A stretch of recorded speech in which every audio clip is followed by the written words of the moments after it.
বিজেপিয়ে কৈছে যে তেওঁলোকে 16 মে পিছত প্ৰত্যেকগৰাকী বাংলাদেশী বাহিৰত খেদি দিব। কিমানক খেদিলে? 10 বছৰ কিমানক খেদিলে আমি জানিবলৈ বিচাৰোঁ। এই যে নিজৰ যে প্ৰতিশ্ৰুতি এটাও যে পালন কৰিব পৰা নাই। আজিও আমি কৈছোঁ যে অসম বাংলাদেশৰ বৰ্ডাৰ ফেন্সিং যিমান কংগ্ৰেছে কৰিছে তাৰ সমান বিজেপি কৰিব পৰা নাই। আমি যিমান বৰ্ডাৰ পেট্ৰলিঙৰ সম্পৰ্কত UPA চৰকাৰ থকাৰ দিনত আমাৰ ভাৰত বাংলাদেশৰ বৰ্ডাৰ পেট্ৰলিং বৰ্ডাৰ ফেন্সিঙত UPA যিমান কৰিছে বিজেপি কৰিব পৰা নাই। বিজেপি কথা বেছি কাম কম, কিন্তু বাস্তৱত NRC আজি কিয় তেওঁলোকে সম্পূৰ্ণ কৰিব পৰা নাই? অসম চুক্তি 6 নং দফাৰ ওপৰত কি কৰিব পাৰিলে? তাৰ বিপৰীতে তেওঁ কা আইনে আনিব পাৰিলে?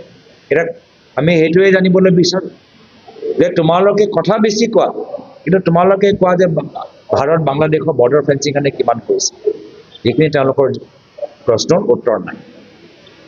আপনি যিখিনি আলোচনাবিলাক কৰিছিলে সেইখিনি কামবিলাক আগবঢ়োৱা হৈ আছে, ৰাইজে অভিযোগ কৰিছে কামবিলাক আগবঢ়োৱা নাই যেনেকৈ হ'ব লাগে। আপুনি নিজে আলোচনাবিলাক কৰিছে আগবঢ়া হৈ আছে সেইবিলাকৰ মানুহে যদি থাকে আমাৰতো খবৰ জানিব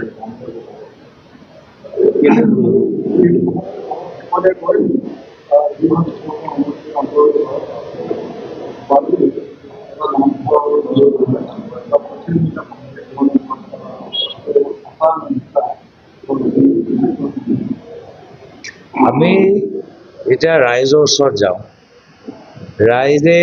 ৰাইজক সোধোঁ যে আপোনালোকে আধৰুৱা কাম কি দেখা পাইছে। এতিয়া ৰাইজে ক'ব আমি এতিয়া সোণাৰীত আছোঁ, এই সোণাৰী মেডিকেল কলেজৰ এতিয়ালৈকে কামখিনি সম্পূৰ্ণ হোৱাই নাই। যেতিয়া আমি মাজুলী যাওঁতে মানুহবোৰে কয় যে ব্ৰহ্মপুত্ৰ বৰ্ডৰ কোটি কোটি টকাৰ আজি কেলেংকাৰী হৈছে। অৰুণাচলৰ মানুহবোৰ ঠিকাবোৰ চব তেওঁলোকে ঠিকা পায়। এতিয়া বাগানত গৈ যেতিয়া যাওঁ, বাগানত মানুহবোৰে কয় যে নল আছে জল নাই, হয় নে নহয়?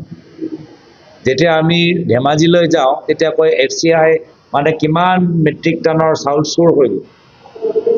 এতিয়া চৰাইদেউ মৈদামৰ ওচৰত যাওঁ তেতিয়া কয় যে যিসকলে বেদখল কৰিছে সেইখিনি বিজেপিৰ লগত।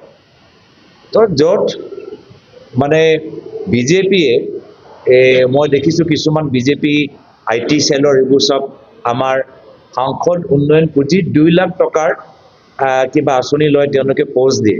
জল জীৱন আঁচনিত কিমান কোটি টকা খৰচ হ'ল কওকচোন? জল জীৱন আঁচনিত কিমান কোটি টকা খৰচ হ'ল আৰু কিমানত পানী দিব পাৰিলে সেইটো কথা কওকচোন? তেওঁলোকেতো চৰকাৰী আঁচনি সুবিধাটো ৰাইজক নিদিয়ে। গৰু আনিছিলে ৰাইজক দিবলৈ, আকৌ বিজেপি বিধায়কে নিজৰ মাজতে ভাগ ভাগ কৰি পেলালে, হয় নে নহয়? তো এই ধৰণৰ মানে কি কয় যেতিয়া আমি কথাবোৰ চাওঁ তেতিয়া আমি মনত পেলাব লাগে যে যেতিয়া বিজেপিয়ে যেতিয়া এইখিনি কথা সোধে কিমান যে তেওঁলোকৰ প্ৰতিশ্ৰুতি আধৰুৱা হৈ আছে। বাগানৰ ভিতৰত মডেল স্কুল, কিন্তু মডেল শিক্ষা নাই। মেডিকেল কলেজ এটা পিছত এটা মুখ্যমন্ত্ৰীয়ে বনাই আছে, কিন্তু চিকিৎসক নাই, দৰৱ নাই। তো এইখিনি বিষয় লৈ আমি যেতিয়া ৰাইজৰ মাজত যাওঁ ৰাইজে আমাক এইখিনি কথা অৱগত কৰে। চব বিজেপি দলৰ ভিতৰত টিকেট লৈ যথেষ্ট কাজিয়া। অগপ দলটোক কিমান আসন দিব সেয়া লৈ যথেষ্ট কাজিয়া। BPFক দিব নে UPPLক দিব সেয়া লৈ কাজিয়া। তেওঁলোকে একো বস্তুত আজি তাৰিখত একো সিদ্ধান্ত ভালকৈ ল'ব পৰা নাই। নিজৰ দলৰ ভুল বিফলতা লুকাবলৈ এইখিনি কথাবোৰ কৈ আছে। আজি তাৰিখত তেওঁলোকক কওকচোন অগপৰ দলটোক কিমান আসন দিব, BPFক কিমান আসন দিব? এতিয়াতো আমি শুনা পাইছোঁ যে ক'ৰবাত অগপ আৰু বিজেপিৰ মাজত ফ্ৰেণ্ডলি হ'বগৈ। বহুত অগপ বিধায়কে গম পোৱা নাই যে তেওঁ আকৌ টিকেট পাবলৈ নাপায়। তো সেইকাৰণে নিজৰ দলৰ মাজত যি তেওঁলোকৰ এটা কাজিয়া চলি আছে, শীতল যুদ্ধ চলি আছে, এইখিনি লুকাবলৈ আজি আমাৰ কংগ্ৰেছ দলৰ কথাবোৰ কৈ আছে। তেওঁ নিজৰ দলৰ কথা কওক, নিজৰ দলৰ কথা কিয় নকয়? নিজৰ দলৰ কথা কওক। সেইকাৰণে আমি চব বুজি পাওঁ মুখ্যমন্ত্ৰীৰ ৰাজনীতি বহু দিনৰ পৰা এতিয়া ময়ো চাই আছোঁ, ময়ো বুজি পাইছোঁ কোনটো কথা পিছত বাস্তৱ কি উদ্দেশ্য লুকাই আছে ভালদৰে মই বুজি পাওঁ। মিত্ৰতা চূড়ান্ত মিত্ৰতাটো প্ৰায় আমাৰ খুব সুন্দৰভাৱে আগবাঢ়ি গৈ আছে। এটা প্ৰক্ৰিয়াৰ মাজত আমাৰ কথাবোৰ চলি আছে। ইতিমধ্যে আমি ঘোষণা কৰিলোঁ যে 100টা আসনৰ ওপৰত কংগ্ৰেছ দলে প্ৰতিদ্বন্দ্বিতা কৰিব আৰু কিছুমান আসন আমাক এৰিব লাগিব, কিছুমান আসন বেলেগ দলক এৰিব লাগিব। তাৰ মাজত এটা চৰ্চা হ'ব আৰু তাৰ বাহিৰে আমি পৰৱৰ্তী দিনত কি কৰিম এইখিনি লৈও আমি আলাপ আলোচনা কৰি আছোঁ। আৰু আজি আমি সোণাৰী টাউনত ৰাইজৰ পদূলিত ৰাইজৰ কংগ্ৰেছ আমাৰ এই অনুষ্ঠান যোগেদি মানুহে কি বিচাৰে এইখিনি আমি বুজ ল'বলৈ চেষ্টা কৰিছোঁ। আৰু এটা কথা ঠিক, যোৱাকালি মই ঢকুৱাখানাত আছিলোঁ, তাত যুৱ কংগ্ৰেছে এটা পদযাত্ৰা সমগ্ৰ অসমত আৰম্ভ কৰিছে আৰু এই পদযাত্ৰাৰ শীৰ্ষ আমাৰ টাইটেলটো হ'ল মাটি বচাওক জাতি বচাওক। আৰু এইটো কথা স্পষ্ট আজিও আমি আজি তাৰিখত যিমানবোৰ আলোচনা কৰিছোঁ সোণাৰীত, সকলোৱে নিজৰ মাটি লৈ শংকিত, সকলোৱে নিজৰ জাতি লৈ শংকিত।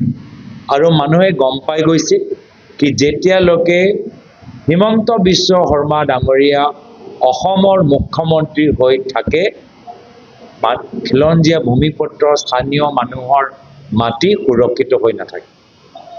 স্থানীয় আমাৰ বিভিন্ন জাতিৰ প্ৰতি যে আমাৰ জাতি সত্তা, জাতি স্বাভিমান, জাতি সুৰক্ষিত হৈ থাকিব নোৱাৰে। এইটো আজিও সকলোৱে কৈছে যে আজিৰ তাৰিখত আমাৰ বাগানৰ মানুহে হওক, আমাৰ গোৰ্খা মানুহবোৰে হওক, আমাৰ আহোম মানুহবোৰে হওক, আজি তেওঁলোকৰ মাটি পট্টা তেওঁলোকৰ ওচৰত নাই। কিন্তু হিমন্ত বিশ্ব শৰ্মা ডাঙৰীয়া চহী কৰি এক চহীত আদানী 40,000 বিঘা মাটি মালিক হৈ গ'ল।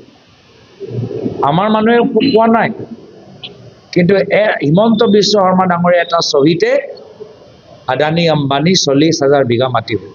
আৰু আমাৰ জনজাতিবোৰ আজি আমাৰ জাতিৰ বিভিন্ন দাবী আছে, তেওঁলোকৰ কাউন্সিল লৈ, তেওঁলোকৰ ভাষা লৈ, তেওঁলোকৰ জনজাতিকৰণ লৈ বিভিন্ন দাবী। কিন্তু প্ৰতিটো দাবী এতিয়া মুখ্যমন্ত্ৰীয়ে কৈছে যে বিধানসভা নিৰ্বাচনৰ আগত নহয়। আৰু এই গোটেই দায়িত্বটো জাপি দিছে ছাত্ৰ সংগঠনৰ ওপৰত যে তেওঁলোকে বিচৰা নাই। তোমালোকে দিবলৈ নিবিচাৰা সেইটো কথা কোৱা, সেইটো কথা ক'বলৈ সাহস নাই। কি তেওঁ যে জনজাতিকৰণ নিবিচাৰে সেইটো ক'বলৈ সাহস নাই। এতিয়া সেই দায়িত্বটো জাপি দিছে বেলেগ দল সংগঠন। এইখিনি কথা লৈ মানুহে গম পাই গৈছে যে 10 বছৰ হৈ গ'ল, এইখন চৰকাৰক 10 বছৰ হৈ গ'ল। আৰু এই 10 বছৰৰ ভিতৰত গোটেই চৰকাৰৰ তন্ত্ৰটো থাকিলে গৰু চিণ্ডিকেটৰ হাতত, কয়লা চিণ্ডিকেটৰ হাতত, বালি চিণ্ডিকেটৰ হাতত, শিল চিণ্ডিকেটৰ হাতত, গোটেই চৰকাৰৰ তন্ত্ৰ।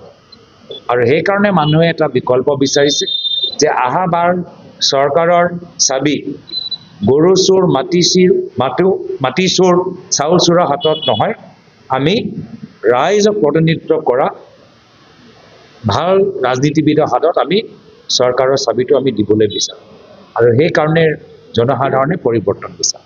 আগতে কথা কৈছে ধৰক আপোনালোকে মিত্ৰতা প্ৰসংগটো ইতিমধ্যে কৈছে, মিত্ৰতা হোৱাৰ সম্ভাৱনা কথা কৈছে, কিন্তু তাৰ মাজতে অখিল গগৈয়ে আজিও মাৰ্ঘেৰিটাত তেওঁ নিজা প্ৰাৰ্থীৰ নাম ঘোষণা কৰিছে। আচলতে মাৰ্ঘেৰিটা সমষ্টিটো আপোনালোকে এৰি দিছে নে মিত্ৰতা ক'ৰবাত হেঙাৰ হ'ব নেকি এনেকুৱা প্ৰসংগ হয়? আনুষ্ঠানিক তালিকা যেতিয়া ওলাব তেতিয়া আনুষ্ঠানিক তালিকাহে বাস্তৱ ফাইনেল তালিকা। কি আমাৰ দলৰ মাজত যেতিয়া আমি প্ৰেছ কনফাৰেঞ্চ কৰোঁ বা এটা আমি লিষ্ট আনুষ্ঠানিকভাৱে মুকলি যেতিয়া আমি কৰিম, এই লিষ্টটোহে ফাইনেল। আপোনালোকেও জানে।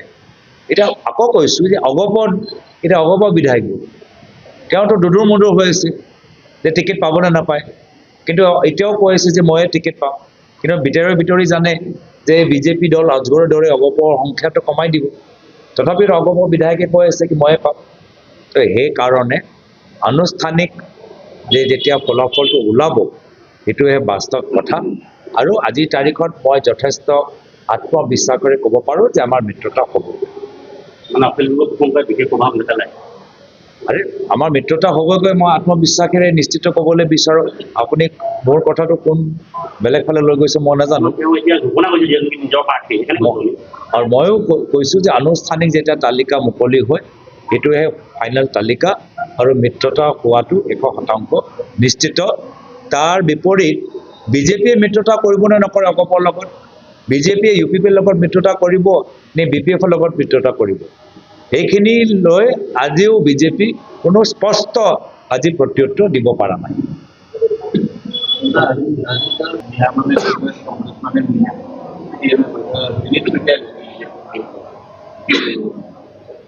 চাওক, আজি বিজেপি হ'ল গৰু চোৰৰ দল, বিজেপি হ'ল পানী চোৰৰ দল, বিজেপি হ'ল কয়লা চোৰৰ দল, বিজেপি হ'ল চাউল চোৰৰ দল।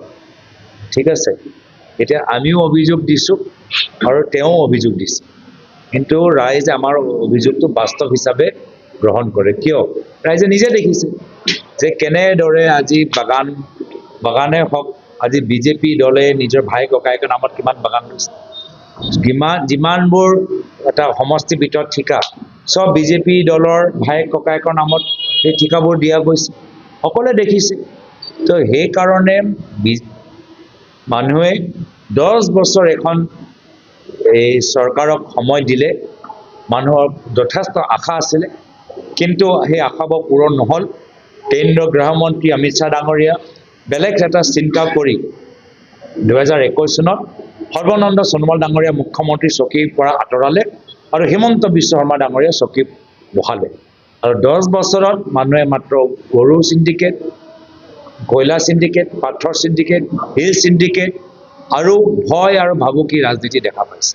মুকলিকৈ কোনো আজি কথা ক'ব নোৱাৰে, সমালোচনা কৰিব নোৱাৰে, আৰু আজি প্ৰত্যেক জাতি জনগোষ্ঠীৰ মানুহ আজি এটা মনত এটা সংকট লৈ আছে, এটা বেদনা লৈ আছে।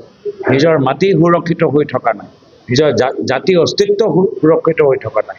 তো সেইকাৰণে মানুহে গম পাই গৈছে স্পষ্ট যে যদি মাটি বচাব লাগে, যদি জাতি বচাব লাগে, হিমন্ত বিশ্ব শৰ্মা ডাঙৰীয়াক আঁতৰাব লাগে।